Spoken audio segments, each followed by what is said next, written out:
Billionaire Daniel Taylor sat in first-class seat 3B, his face flushed with exhaustion as Rose wailed at full volume. For 2 hours, nothing, money, status, or pleading, could stop the sound. Warm bottles failed. White noise failed. Walking the aisle failed. "Ladies and gentlemen, we want all passengers to have a comfortable journey," the pilot said gently, and Daniel felt the words like a public verdict. That's when something unthinkable happened. A young black nurse from the back of the plane stepped into first class and said quietly, "Sir, with your permission, I can help." She didn't raise her voice. She didn't scold.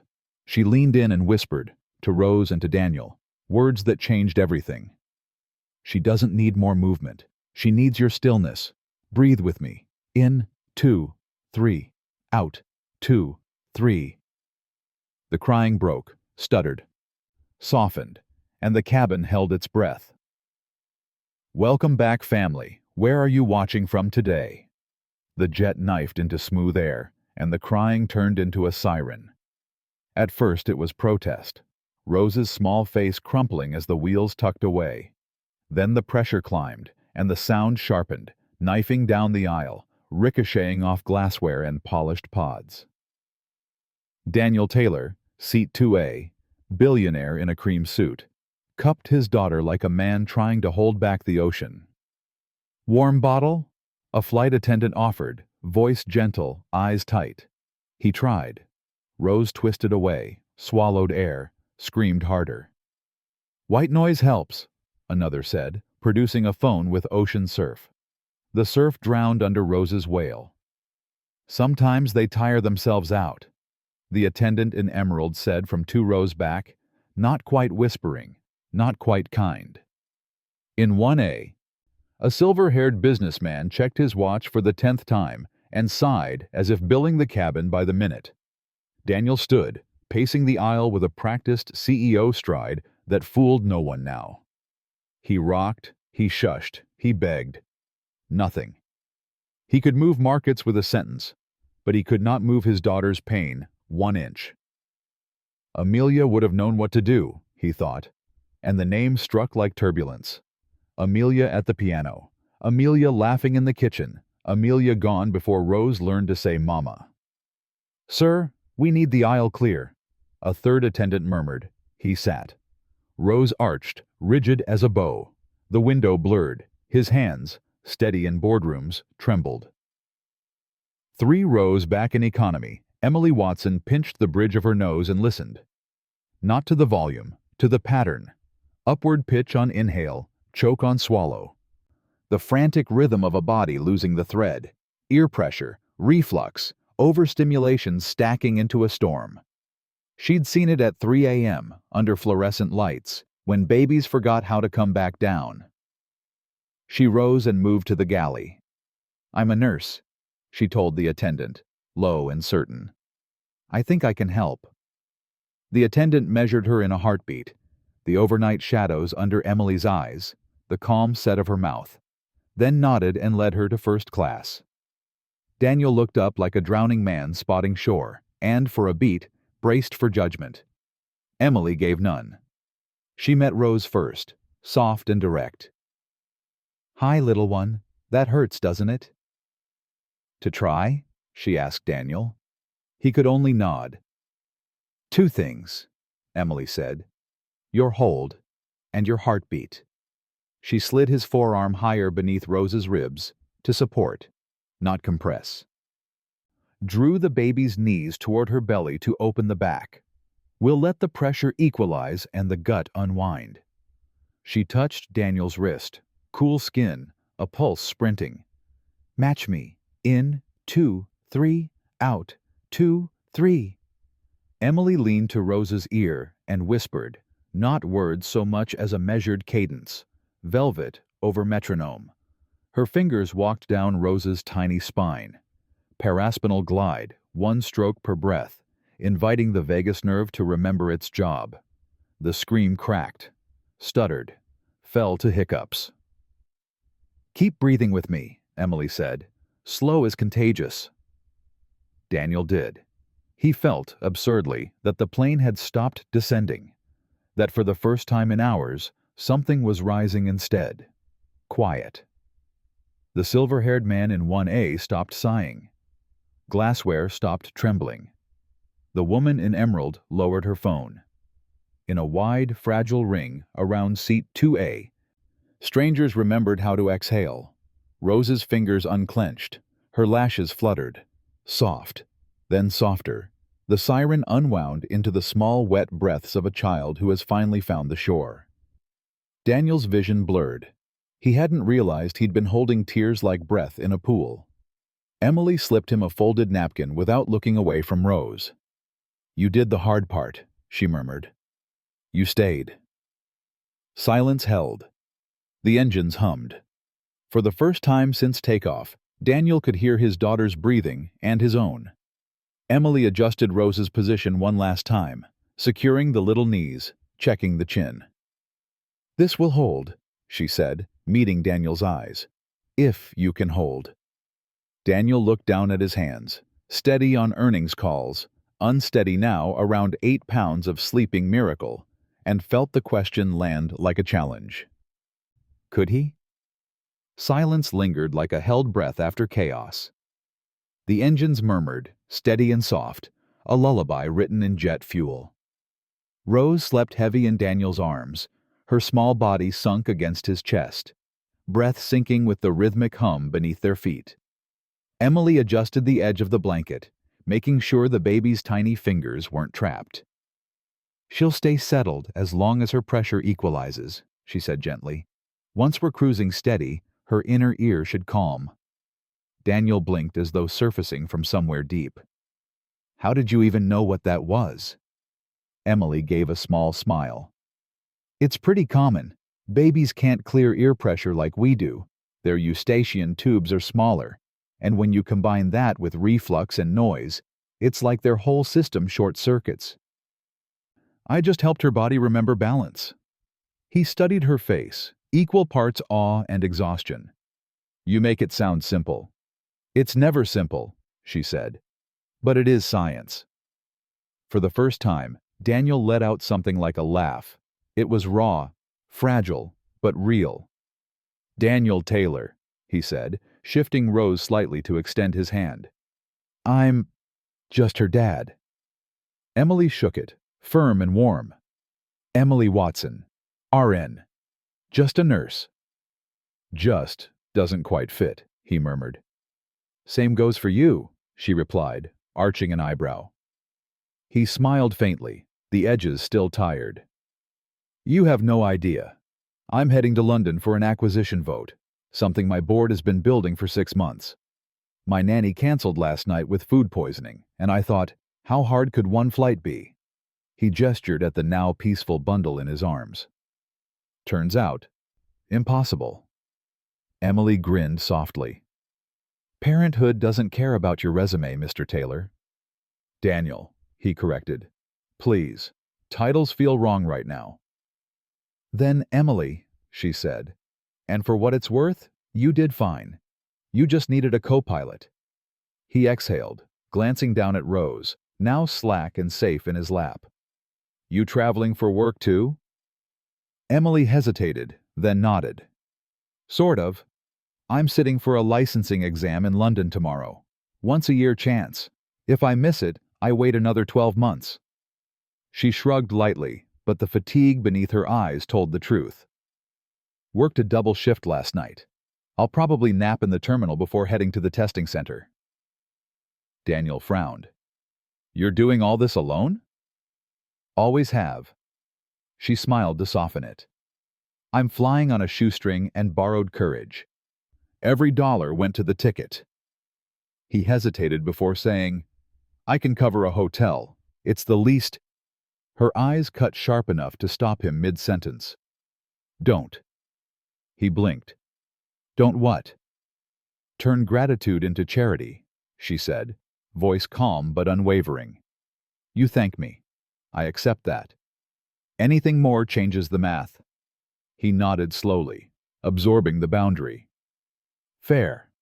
Gratitude only."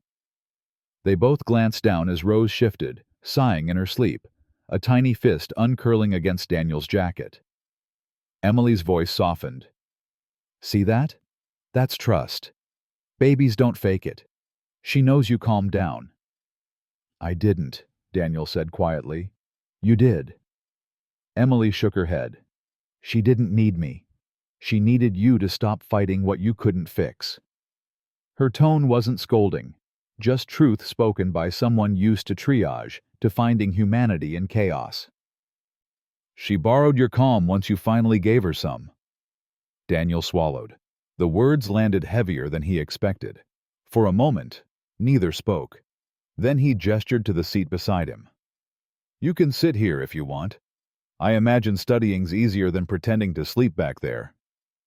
Emily looked toward economy, where her worn backpack waited in the overhead. Then back to Rose, drooling gently on a billionaire's lap. "Only if you promise not to offer anything in return," she said. "Scout's honor," he replied. "Though I was never much of a scout." She smiled and took the seat, pulling out a small stack of flashcards and a battered notebook.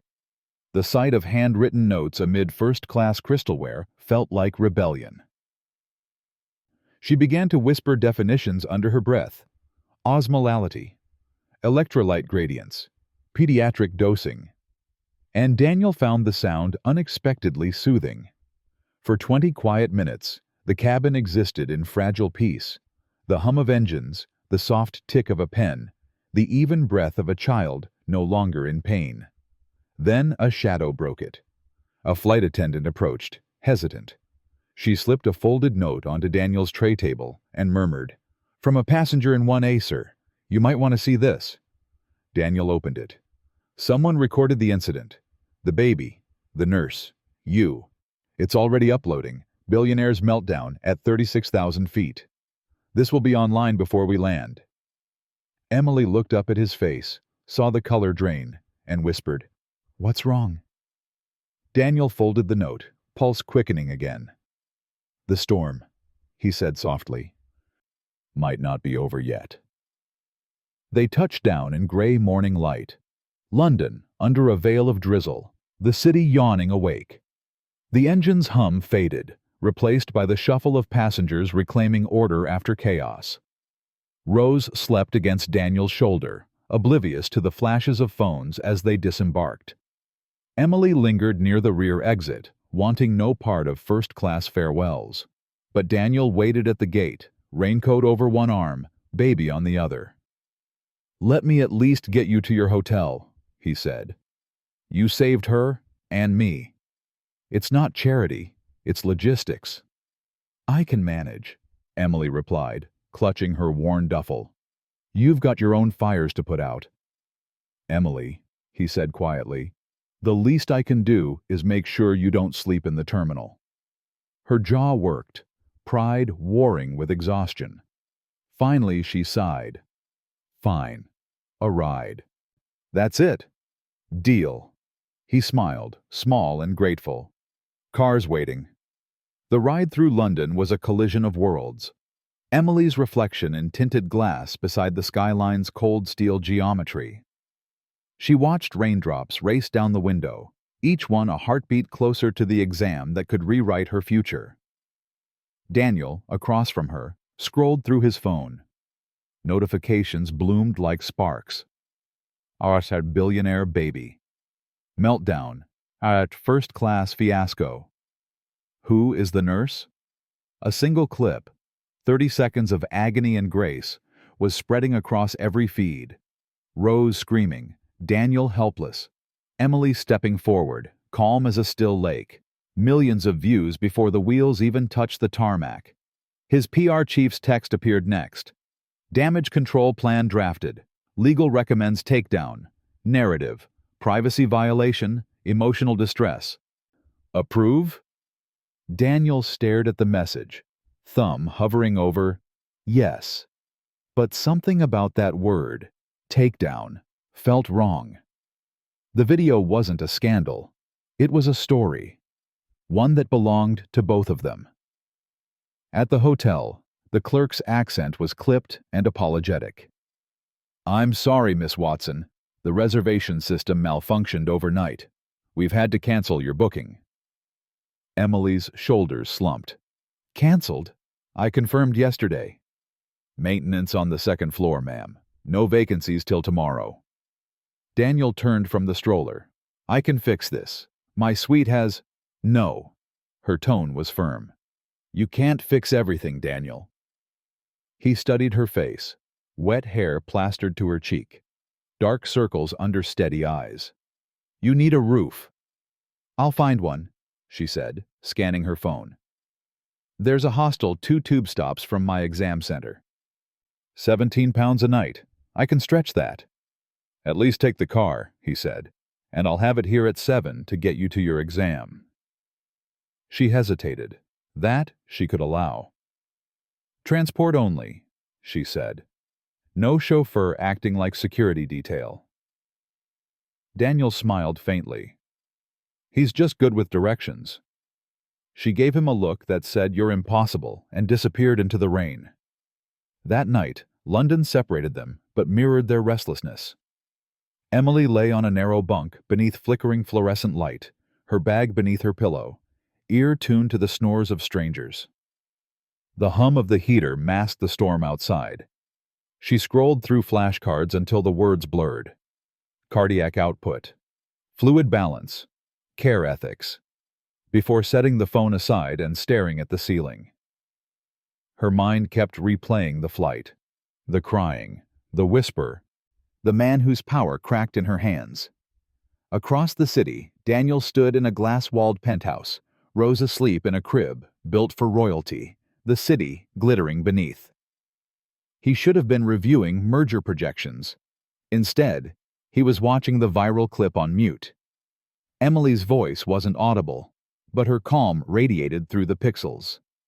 His phone buzzed again, another PR message.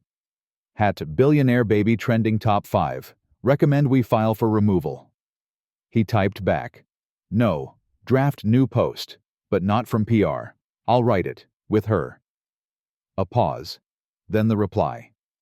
Sir, with all due respect, we don't do collaborations with random civilians. Daniel stared at the sleeping Rose. She's not random, he said softly.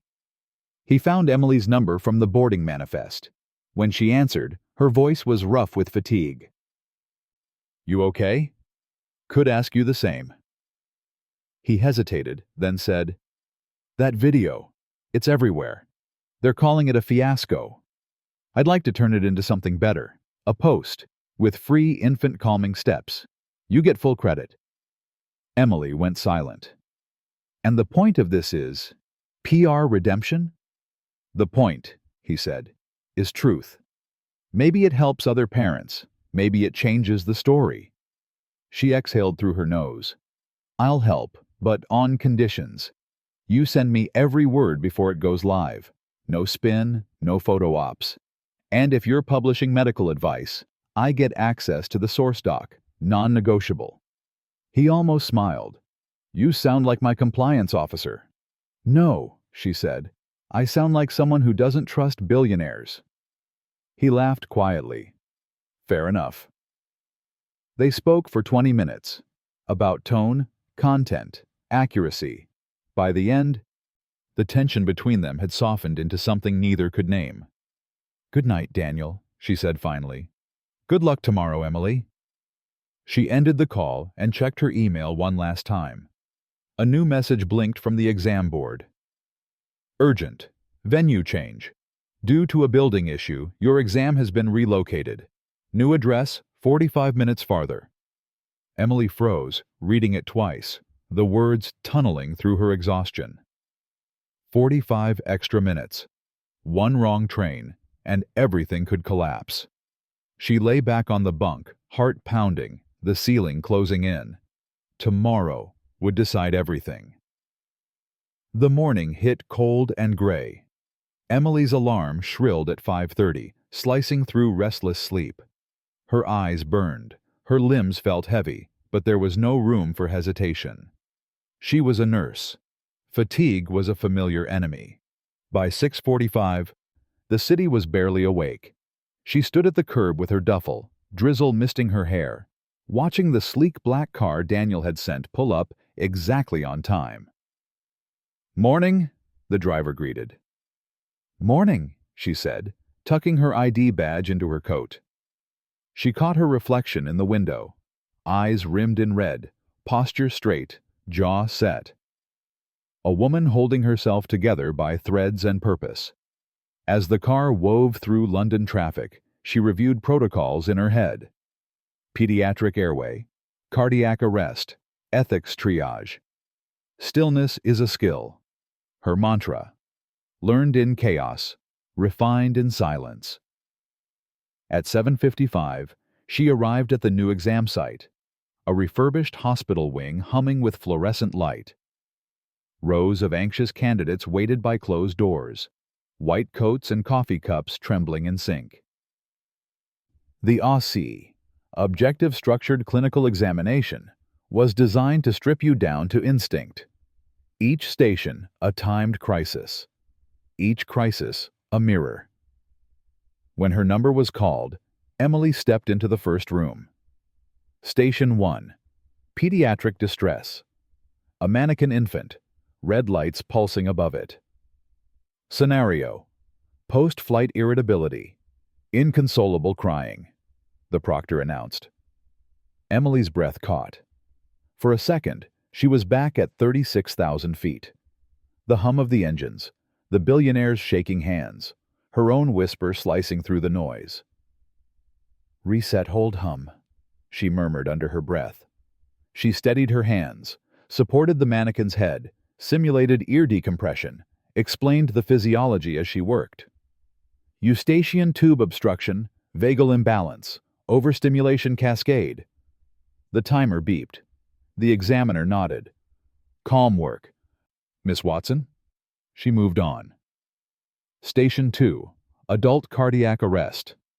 The monitor blared flatline. She began compressions, voice even. 30 to 2. Maintain airway patency. Prepare epi. Her arms ached, but her rhythm stayed precise. Not frantic, just steady. Stillness is a skill. When the proctor stopped her, she was drenched in sweat. "Well controlled," he said. She smiled faintly. "I've had practice staying calm under pressure." Station 3. Ethics scenario. A panel asked her about triage during resource shortages, which patient to prioritize. She paused, aware that her exhaustion made truth easier. "The hardest decisions aren't about who gets treated," she said softly. "They're about who you can look in the eye afterward." The silence after her answer was weightier than approval. Station 4. The angry parent. A man in a suit stormed into the mock ward. "You let my daughter cry for hours. You call this care?" Emily froze for a heartbeat. Daniel's face flashed in her mind. Pale, frantic, broken under the noise. She took one slow breath. "Sir, I hear that you're scared. Let's start there." Her voice found its center, calm but firm, the same rhythm that had quieted a cabin full of strangers. By the time the timer buzzed, the actor's posture had softened. He smiled faintly. "You disarmed me," he said, dropping the script. Emily exhaled. "That's the point." Outside, sunlight fought its way through cloud. She stepped into it like surfacing from deep water, shaking, spent, but breathing. Daniel was waiting near the entrance, Rose in a stroller, 2 cups of tea steaming beside him. He didn't ask, "How did you do?" He asked, "How are you?" She smiled weakly. "Still standing?" He passed her the tea. "Then you already passed something." They sat on a bench, the city waking around them. "Mom used to say exams were just another kind of patient," Emily said. "Treat them gently, they behave." "Your mom's a nurse too?" "Was," Emily corrected softly. "Community volunteer. Ran a free clinic before she got sick. I used to follow her there after school." She stared into her cup. "She taught me that medicine isn't about saving lives. It's about sharing steadiness." Daniel nodded. "Amelia said something similar once." "My wife." Before he stopped. The unfinished sentence carried its own gravity. Losing her was like losing gravity. Rose kept me from floating away. Their eyes met. Two people held together by loss and obligation, finding brief shelter in understanding. By noon, Daniel's phone buzzed again. Post published. He opened it. The headline read, "The Reset Hold Hum Technique. What a Nurse Taught a Billionaire About Calming a Child." The diagrams were simple. Chin support, knees tucked, slow breathing, and the tone pure. No spin, no gloss. Within minutes, comments flooded in. "Every parent needs this." "Flight attendant here, sharing with my crew." Finally, something real. Emily's phone pinged too. She read the post, saw her name properly credited, and felt something unnameable settle in her chest. Hope, maybe. Or visibility. Then Daniel's phone buzzed again. Urgent, corporate. Ava, COO. "Board meeting in 48 hours. Medibridge acquisition includes community clinics. They want to shutter them post-merger. Vote locked." Daniel's stomach dropped. He looked at Rose, cooing in her stroller, and then at Emily, who was smiling faintly at the sunlight. He pocketed the phone, heartbeat rising. If the board won, everything Emily stood for, everything her mother built, would vanish. The test wasn't over. It had just changed hands. If this story is touching you, please like, share, and subscribe. Your support means a lot to me, and I appreciate you for always staying close. The 37th floor of Taylor Dynamics London looked more like an art museum than a workplace. Glass walls, brushed steel, silent elevators that moved like exhaled breath. The city below pulsed in pale gray, oblivious to the decisions being rehearsed above it. Daniel sat at the head of a glass table, the same composure he wore for billion-dollar deals now brittle around the edges. Across from him, executives flicked through sleek slides filled with phrases that sounded antiseptic in their efficiency. Synergies, operational roll-offs, cost-neutral consolidation. Each word felt like anesthesia, numbing, clinical, bloodless. "The Medibridge acquisition," said one board member, "brings tremendous opportunity. By shuttering underperforming community clinics, we reallocate capital to our AI health division. Faster ROI, cleaner optics." Cleaner optics. Daniel's jaw tightened. "Pause," he said. Ava, the COO, froze mid-presentation. "Something unclear, Daniel?" He leaned forward. "Before we start carving up clinics, show me outcomes. What's the evidence these places don't work?" An uncomfortable silence. Ava tapped her tablet, projecting charts. "They're not profitable, that's clear. Donations dwindled. Overheads up." "I said outcomes," Daniel interrupted, voice low but edged. "Lives impacted. Conditions prevented. What do they actually do?" Ava hesitated. "We'd need to run an impact assessment. It's not part of the core valuation." "Then make it part of it," he said. "Numbers mean nothing if you don't measure breadth." An hour later, Emily stepped into the same building, clutching a folder thick with notes and printouts. Ava met her in the atrium. Polished, efficient, her tone polite but wary. "So you're the nurse everyone's talking about," Ava said. Viral sensation and moral compass, apparently. Emily didn't flinch. "I prefer nurse. The rest's noise." They moved into a conference room that overlooked the Thames, sunlight sliding through glass. Daniel joined them moments later, Rose in her arms, quiet and drowsy. "Emily," Daniel said, "Ava's leading the Medibridge integration. I want you to see the numbers." Ava flicked through slides again, this time less corporate, more clinical, if reluctantly so. Emily watched the data scroll. Admissions, infection rates, intervention costs. "This," Emily said, pointing to one graph, "is why community clinics matter. See this spike in unmanaged diabetic ulcers. Every one of those patients eventually needed amputation or emergency care.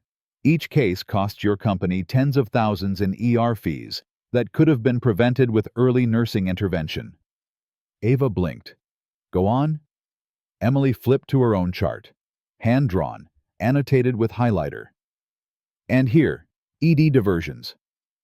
Our clinic in Brixton saved the NHS over £300,000 last quarter alone by treating minor respiratory infections before they escalated. She paused, eyes sharp. We're not charity. We're prevention. And prevention is the cheapest kind of care there is. Daniel nodded slowly. Quantify compassion, he murmured. That's the new metric. Rose stirred in his lap, reaching for his tie. Her tiny hand closed around it, grounding the room in something no chart could replicate.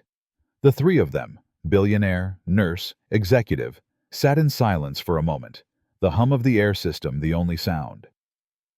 Emily looked at the child, then at Daniel. That's your real dividend, she said softly. Less panic, more breath. The rest of the day blurred into motion. Emily and Ava sat side by side over whiteboards, sketching frameworks and flowcharts.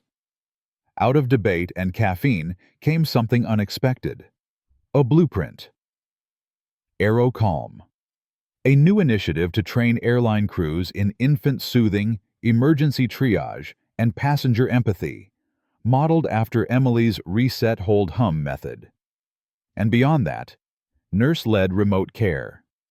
An integrated network allowing communities to access triage guidance from licensed nurses before emergencies spiraled. When Daniel walked in hours later, they were both mid-sentence, arguing the logistics of global rollout. You two look like you're planning a revolution, he said. Not a revolution, Emily replied. Just teaching people how to breathe before they break. He smiled. That might be the same thing. Rose giggled, as if seconding the motion. By evening, the London skyline had turned copper. Emily's phone buzzed with notifications. The Reset Hold Hum post had been picked up again, only this time the tone had shifted. A trending article headlined, From Crying Baby to Corporate Savior, the Billionaire's Pet Nurse. The subtext dripped with mockery. Her photo beside Daniel. Speculation. Misinterpretation. Emily felt her stomach drop. Ava groaned. PR spin. They'll move on. But Emily didn't wait for the next line. She opened her phone, deleted her social apps one by one. Instagram, X, Threads. The silence after each deletion felt like removing layers of static. I didn't sign up to be anyone's brand, she said quietly. I just wanted to keep people breathing. Daniel tried to speak, but his phone lit up first. Incoming call. Mariam Hassan. He handed it to Emily. It's for you. Emily hesitated, then answered. Mariam? Hey, I was just... Emily. Mariam's voice cracked through static. I just got the notice. Our clinic. It's on the list. They're closing it. The world around Emily went still. Ava's pen froze mid-tap. Daniel's expression hardened. The sound of Rose's small sigh was the only thing alive in the room. Emily gripped the phone tighter. Then we don't breathe quietly, she whispered. Because this time, the storm wasn't in the air. It was coming from the boardroom. Rain glazed the pavement as Emily stood outside Mariam's clinic, its flickering sign fighting to stay alive in the wet night. Inside, the waiting room hummed with the quiet rhythm of desperation. Coughs, soft prayers, a mother rocking a feverish toddler. The air smelled of antiseptic and burnt coffee. Mariam was behind the counter, sleeves rolled to her elbows. Face lined with exhaustion and defiance. A single fluorescent light buzzed above her like a heartbeat refusing to stop. I shouldn't have told you over the phone, Mariam said, voice low. But you deserve to hear it first. The closure list came through a finance subcommittee. Taylor Dynamics owns the majority stake now. They're shutting us down within the month. Emily ran a hand over the peeling paint of the counter. How many patients this week? 72, Miriam said, pulling out a ledger so worn it looked like scripture. 3 wound infections, 5 diabetics we've managed to keep out of the hospital, and a mother who brought her baby here because the main hospital wanted a £1,000 deposit for observation. She flipped the pages, her handwriting slanting like a heartbeat in distress. You know what they call us in the reports? Low-margin humanitarian nodes. Emily's voice cracked. We're people, not footnotes. Miriam sighed. We always were, Em, just not in their spreadsheets. Across the city, Daniel stood alone in the glass conservatory that once belonged to Amelia. Dust floated in the still air, faint music lingering from another life. Her cello leaned in the corner, strings loosened but not broken. He pressed the record button on his phone, the red dot blinking like a pulse. Rose, he began, his voice rough, almost breaking. You won't remember your mother's music, so I'm recording this to remind you what silence feels like before it turns into regret. He drew a slow breath, staring out at the rain streaking down the glass. I built a company that could move data across continents, but I never learned how to move people toward mercy.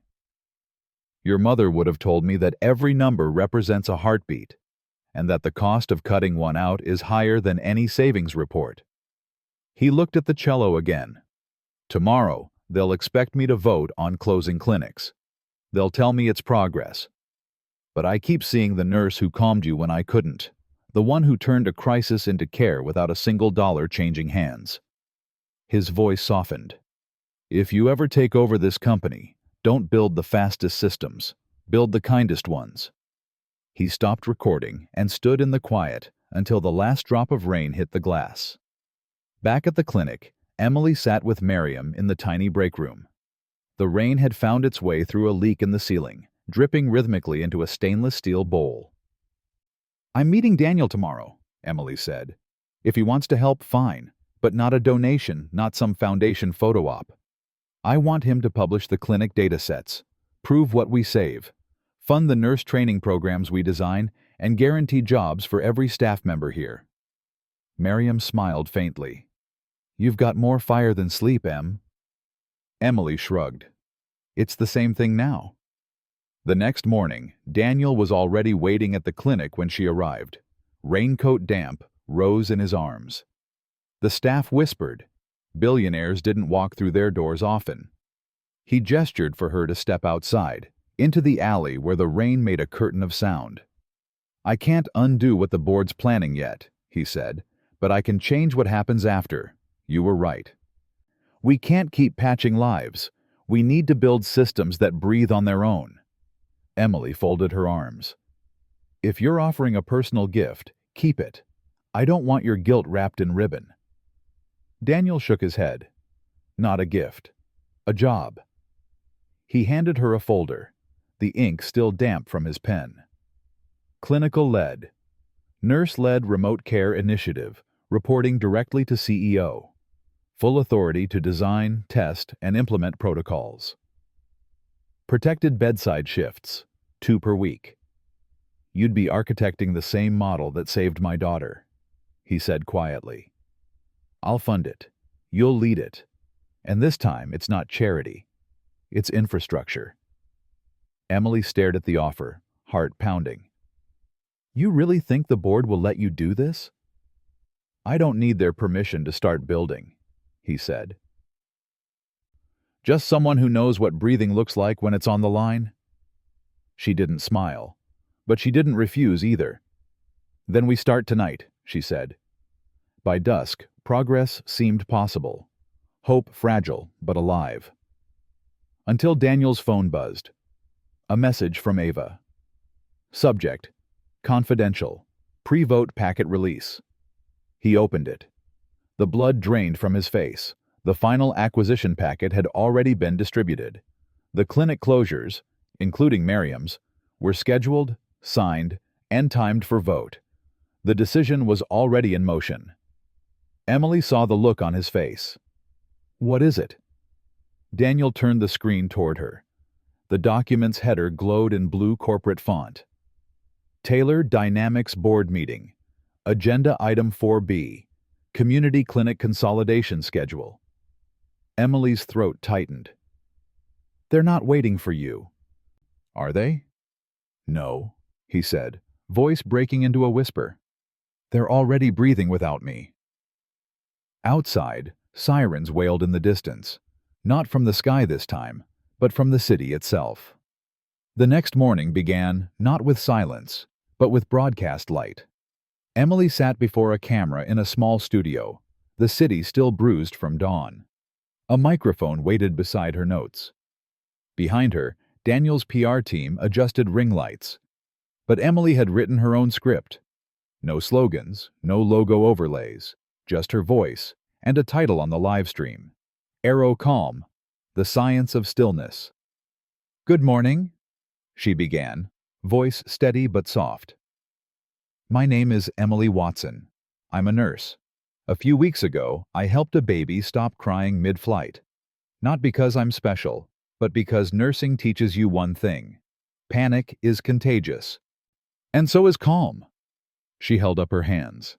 Today, I'll show you 5 steps you can use anywhere, at home, in the air, in life, to help a baby reset their system.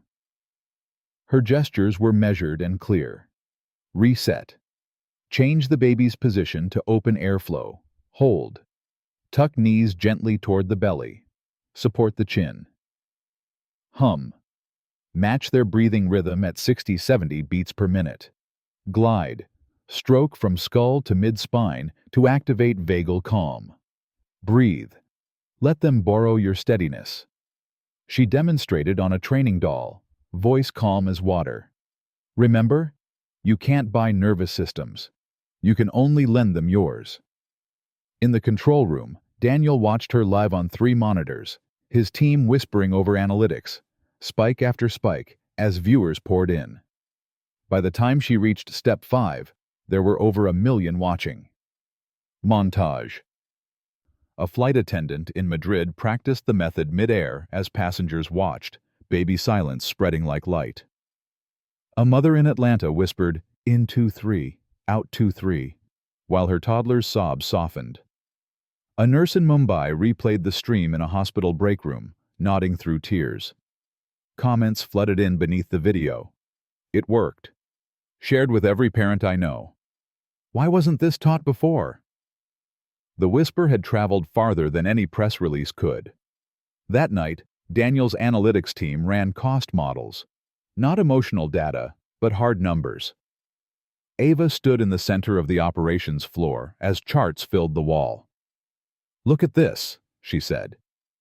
Prevention outcomes from the clinics we still have, combined with Emily's infant care protocols. The numbers told a story the board could no longer ignore. 41% reduction in emergency visits where nurse-led prevention was applied. 29% higher patient retention. A 16% rise in public brand trust, measured not in surveys, but in sign-ups and shares. Daniel exhaled slowly.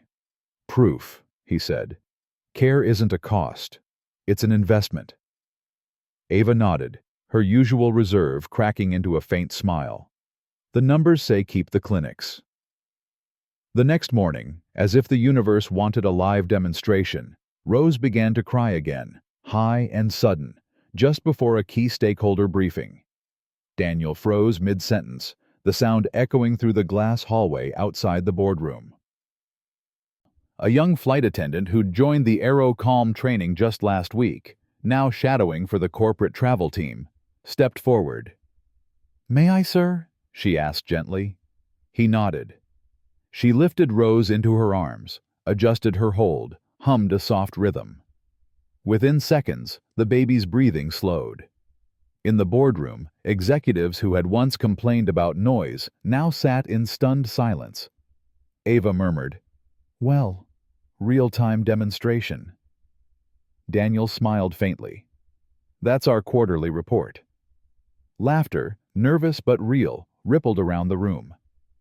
Hours later, the glow of success dimmed as the board chair, silver-haired, precise, a man who measured humanity in revenue streams, closed his folder with deliberate calm. Impressive sentiment, he said. And fine optics. But let's not lose perspective. Daniel straightened. Perspective? Our mandate, the chair continued, is shareholder value. Community clinics, nurse-led programs, emotional branding. These are admirable, but they dilute focus. We can't sustain moral experiments in a capitalist framework. Emily's video played silently on the screen behind him, her hands demonstrating the reset hold hum sequence in a loop. Daniel's jaw tightened. You call that a moral experiment? That's a functioning nervous system. It's what our brand is supposed to be. The chair didn't flinch. Vote is tomorrow. Present your final case then. Until the board decides, all expansion is frozen. He stood, collecting his papers, and left the room with the efficiency of a scalpel cut. Silence lingered.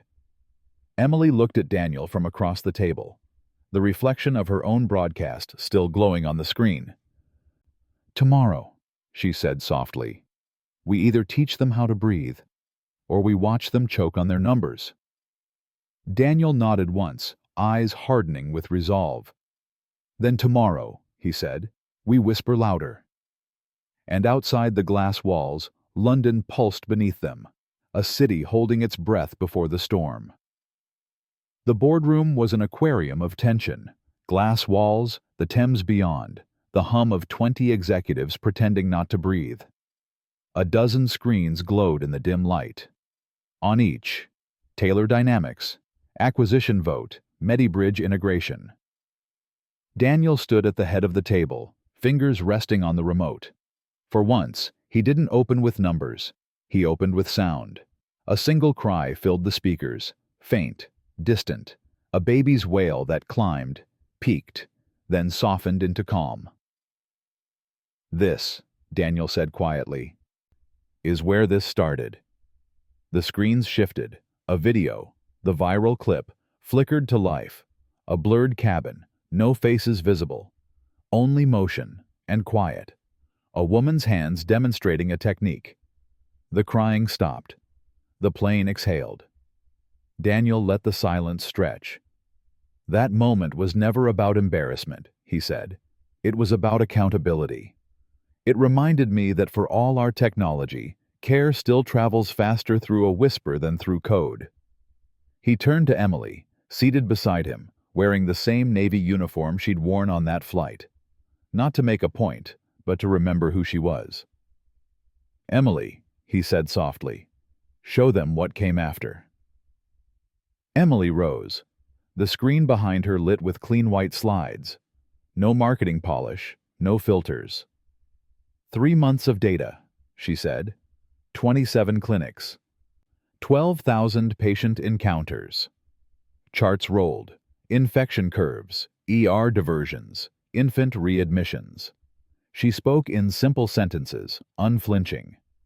When we introduced nurse-led teletriage, she explained, we reduced unnecessary ER visits by 41%. That's not a story, that's survival. A light blinked at the corner of the room. Miriam appeared on video, the clinic behind her alive with movement. Nurses, patients, a toddler toddling through the frame. Our clinic handled 2,000 consults this quarter, she said. Before, half of them would have gone to emergency. Now, they're being managed early. And the cost difference pays for itself. She lifted a clipboard. We kept people alive with nothing but Wi-Fi and a nurse's calm. Ava took over next, tapping her tablet. Finance confirmed it, she said. Every community clinic kept open offsets its own cost within 12 months. Nurse-led prevention outperforms algorithmic triage by a factor of 3. The math is solid. From the far end of the table, a hostile director, Harrington, old school, immaculate, always the voice of austerity, leaned forward. So this is sentiment, he said coolly. A feel-good story dressed in spreadsheets. You're asking us to trade profit for pity. Emily turned to him, expression calm. No, sir. I'm asking you to redefine profit. She picked up the remote and changed the slide. A graph overlaid with 2 lines, one showing cost, one showing patient outcomes. The space between these lines, she said, tapping it, is the cost of ignoring human context. Every nurse in this system catches the small problems before they become expensive ones. Compassion isn't soft, it's scalable. A murmur spread through the room. Daniel stood again, stepping beside her. "We build tools that keep people breathing," he said. "That starts with listening. If we can't hear the people who actually keep our systems alive, then we've lost the plot, and the market will catch up with our arrogance." Silence. Then the chair cleared his throat. "Let's proceed to vote." Hands hovered over digital pads. Option A. Acquire MediBridge. Consolidate assets.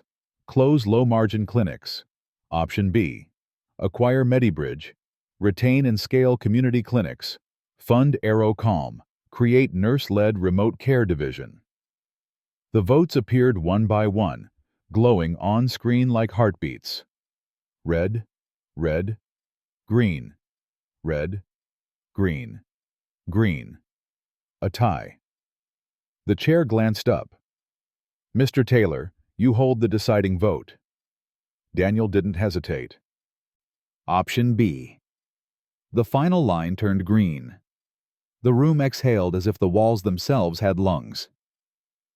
"Motion passed," Ava said softly. "We keep the clinics." Applause rippled. Restrained. Genuine. Daniel looked toward the window, the city sprawling in dawn light, and finally smiled. "Now let's make sure everyone gets to breathe."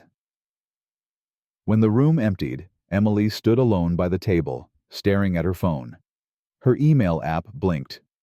Subject: Exam results. Professional Licensing Board.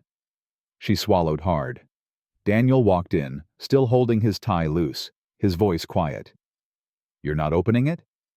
"Not yet," she said, fingers trembling. "I want to remember this moment as it is, before the next breath changes everything." He nodded. "Then let it wait."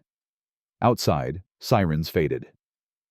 The world, for once, was quiet enough to hear the whisper that had started it all. Thank you for watching, family. Please like, share, subscribe for more interesting stories. Like this, also comment your take home from this story. I love your comments.